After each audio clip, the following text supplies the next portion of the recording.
नमस्कार बच्चों। आज अपन पढ़ने जा रहे हैं कक्षा 8 की हिंदी वसंत। इसमें बेटा हिंदी में क्या होता है कि गद्य और काव्य दो चीज़ अलग अलग होती है। गद्य में क्या आता है, जैसे कहानियाँ हैं, एकांकी है, पाठ है, उपन्यास है, ये सब चीज़ें जो है वो आती है अपने गद्य भाग में। और काव्य में क्या आती है, कविताएं, चौपाइयाँ, संत, ये सारी चीज़ें जो है वो अपने काय में आते हैं काव्य में। अब अपन जो हिंदी की कविता पढ़ने जा रहे हैं, पाठ 1 ध्वनि, वो अपन पढ़ेंगे।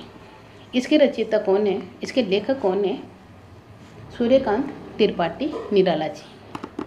आपने सूर्यकांत त्रिपाठी निराला जी कवि के बहुत सारी कविताएं आपने पढ़ी होगी, सुनी भी होगी, बहुत सारी चीज़ें आपने इनकी देखी भी होगी। ये अपने हिंदी के बहुत अच्छे कवि रहे हुए हैं। तो अपन क्या करते हैं बच्चों,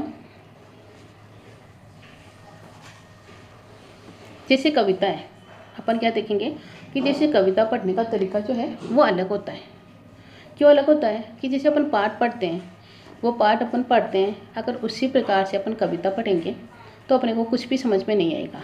कविता का थोड़ा सा तरीका जो है वो अलग होता है। क्यों? क्योंकि कविता अलग तरीके से अपन पढ़ेंगे, उसके लास्ट लाइन के लास्ट एंड में अपने को थोड़ा सा जोड़ देना होता है, जिससे वो कविता अपने को समझ में आए। पाठ के हिसाब से नहीं पढ़नी होती है। ठीक है बच्चों, समझ में आ रहा है? अब अपन ध्वनि पाठ की जो पूरी कविता है उसको अपन 4-4 लाइनों में डिवाइड करते हैं, और 4-4 लाइनों में डिवाइड करके उसके बाद में अपन क्या करते हैं, उसका भावार्थ करते हैं। तो देखो, कभी न होगा मेरा अंत, अभी अभी ही तो आया है, मेरे वन में मधुर बसंत, अभी न होगा मेरा अंत। यहाँ कवि जो है अपने को क्या कहना चाह रहे हैं, कवि निराला जी अपने को ये कहना चाह रहे हैं कि अभी अभी मेरा अंत नहीं होगा। क्यों नहीं होगा? क्योंकि अभी अभी मेरे जीवन में जो है मधुर बसंत आया है, इसलिए अभी मेरा अंत नहीं होगा। कवि क्या कह रहे हैं अपने को, निराला जी, कि अभी मेरे जीवन का अंत नहीं होगा। क्यों नहीं होगा? क्योंकि अभी अभी मेरे जीवन में मधुर बसंत आया है, इसलिए अभी मेरा अंत नहीं होगा। ये तो हुआ अपने इन 4 लाइनों का अर्थ। ठीक है, लेकिन कवि जो है निराला जी, वो इन पंक्तियों के माध्यम से अपने को कुछ इनके पीछे का अर्थ और बताना चाहते हैं। जैसे क्या कह रहे हैं, जैसे कवि अपने को क्या कह रहे हैं, जब बसंत ऋतु आती है तो क्या होता है कि प्रकृति अपनी जवानी पर होती है। बसंत ऋतु जब भी आती है तो प्रकृति अपनी जवानी पर होती है, उसकी चारों तरफ हरियाली छाई होती है, कोमल कोमल पत्तियां अपने को दिखाई देती है, उसकी छटा कुछ अपने को अलग ही दिखाई देती है। उसी प्रकार क्या होता है कि जब इंसान जवान होता है तो उसमें भी कुछ अलग देखने को मिलता है। जैसे वो बहुत ज़्यादा स्फूर्तिवान होता है, उत्साह से भरा होता है, आत्मविश्वास से भरा होता है, और एक यौवन को लिए हुए होता है, और वो बहुत सुंदर दिखता है, चाहे वो स्त्री हो या पुरुष। इस प्रकार कवि अपने को क्या कहना चाहता है कि अभी मेरा अंत नहीं होगा, क्योंकि मैंने अभी अभी जवानी में प्रवेश किया है। कवि अपने को क्या कहना चाहता है कि अभी मेरा अंत नहीं होगा। क्यों? क्योंकि अभी अभी मैंने जवानी में प्रवेश किया है, इसलिए अभी मेरा अंत नहीं होगा। अब देखो बच्चों, ये तो क्या थी कि इन लाइनों का अपने को अर्थ। अब अपने को इनका भावार्थ जो है वो लिखने का तरीका कुछ अलग होता है। ये तो क्या था अपना इन लाइनों का सिंपल अर्थ, लेकिन इनको पीछे का जो भावार्थ अपने को लिखने का जो तरीका है वो बच्चों कुछ अलग होता है। वो इस प्रकार होगा, देखो, अभी न होगा मेरा अंत, अभी अभी ही तो आया है, मेरे मन में मधुर बसंत, अभी न होगा मेरा अंत। कवि सूर्यकांत त्रिपाठी जो है वो ध्वनि कविता की इन पंक्तियों से अपने को यह कहना चाहते हैं कि उनका अंत अभी नहीं होगा। त्रिपाठी जी अपने को क्या कहना चाहते हैं इन पंक्तियों के माध्यम से कि अभी उनका अंत नहीं होगा, उनके जीवन में बसंत रूपी यौवन जो है वो अभी अभी आया है। इन पंक्तियों में कवि छिपे हुए तरीके से ये कहना चाहते हैं कि उनका मन जोश और उत्साह से भरा हुआ है, जब तक वो अपने लक्ष्य को प्राप्त नहीं कर लेते हैं, जब तक वो अपने लक्ष्य को नहीं पा लेते हैं, तब तक वो हार नहीं मानेंगे। क्या कहते हैं कि जब तक मेरे को मेरा लक्ष्य प्राप्त नहीं हो जाता, मैं हार नहीं मानूंगा, इसलिए अभी मेरा अंत नहीं होगा। आगे देखो बच्चों, आगे की चालान देखो। हरे हरे ये बात, डालियां कलियां कोमल गात, मैं ही अपना स्वप्न मतुल कर, फेरूंगा निंदित कलियों पर हाथ, जगह हर एक पर्वत मनोहर। कवि क्या कह रहा है यहाँ अपने को कि हरे हरे पात जो है वो चारों तरफ फैले हुए हैं, डालियाँ कोमल कलियों से भरी हुई है। क्या कह रहा है त्रिपाठी जी कि हरे हरे पात जो है वो चारों तरफ फैले हुए हैं, डालियाँ कोमल कलियाँ जो है वो उनसे भरी हुई है, कि मैं भी उस सपने को पूरा करूँगा जिसमें जो कलियाँ हैं उनके ऊपर मैं हाथ फेरूँगा और उनको मैं जगा दूँगा और उनके अंदर एक नई दिशा जो है वो भर दूँगा। कवि त्रिपाठी जी जो है वो क्या कह रहे हैं कि उन कलियों में एक नई दिशा जो है वो मैं भर दूंगा। कवि क्या कह रहे हैं कि बहुत से लोग जो है निराशावादी होते हैं, बहुत से लोग जो है निराशावादी होने के साथ साथ वो सोए हुए हैं, मैं उनको जगा दूंगा, मैं उनको जगा दूंगा और उन्हें एक नई प्रेरणा दूंगा, उन्हें स्फूर्तिवान मैं बना दूंगा। और यहाँ निंदित कलियों का मतलब है निराशावादी लोग। यहाँ निंदित कलियों का मतलब है निराशावादी लोग। जो लोग निराशावादी हैं, कवि ये अपने को क्या कहना चाहता है कि जो लोग निराशावादी हैं उनको भी मैं स्फूर्तिवान बना दूंगा और जगा दूंगा, मैं उनको अपने संपर्क में लाऊंगा और अपने संपर्क में लाके अपने संपर्क से उनको एक आशावादी बना दूंगा। तो ये तो हुआ बच्चों इन 4 लाइनों का अर्थ। लेकिन इनके पीछे लिखने का जो तरीका, जो भावार्थ है वो अपन किस प्रकार लिखेंगे वो देखो। यहाँ कवि अपने को क्या कह रहे हैं, त्रिपाठी जी अपने को ये कह रहे हैं कि यहाँ जो है प्रकृति का एक बहुत ही सुंदर चित्रण किया हुआ है। कवि कहते हैं कि चारों तरफ हरे हरे पेड़ हैं और पौधे पर खिली हुई कलियाँ मानो सब अब सोई हुई है। मैं सूर्य को यहाँ खींच लाऊंगा। कवि क्या कहते हैं कि मैं सूर्य को यहाँ खींच लाऊंगा और इन सोई हुई कलियों को जगाऊंगा।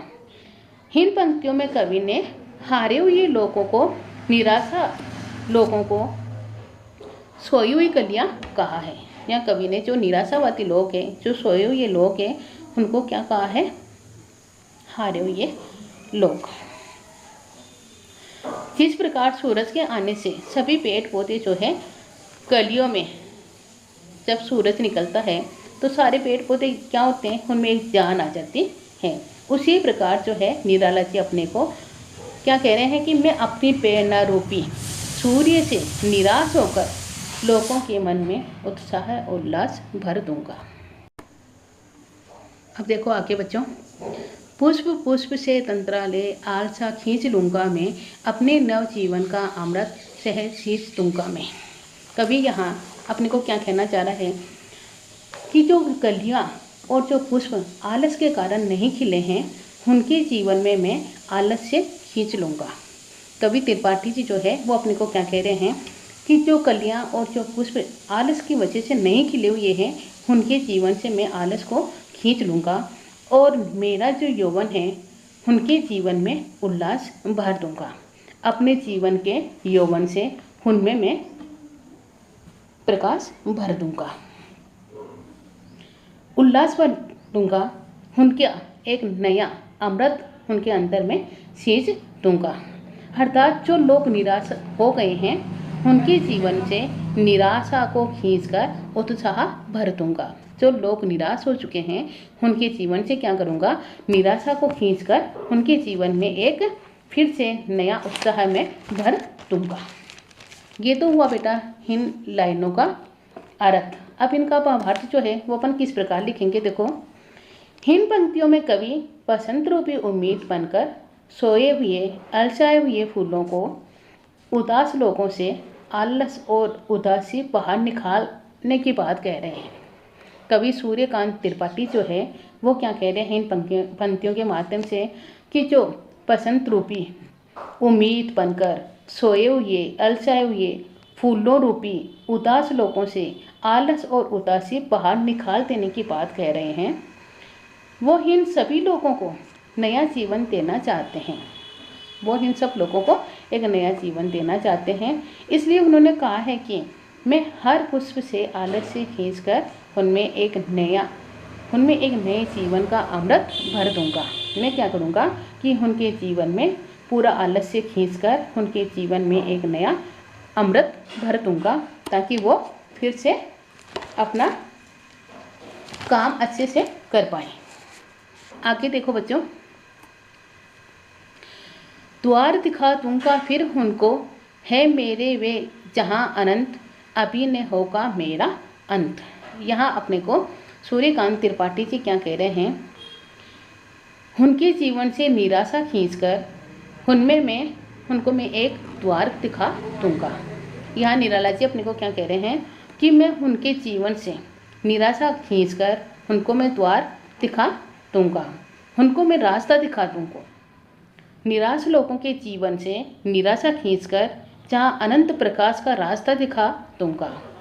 सूर्यकांत त्रिपाठी जी जो सोए हुए लोग हैं, जो निराश लोग हैं, उनके जीवन से निराशा को खींचकर अनंत प्रकाश उनके जीवन में, उनके रास्ते में बढ़ना चाहते हैं, उनको दिखाना चाहते हैं।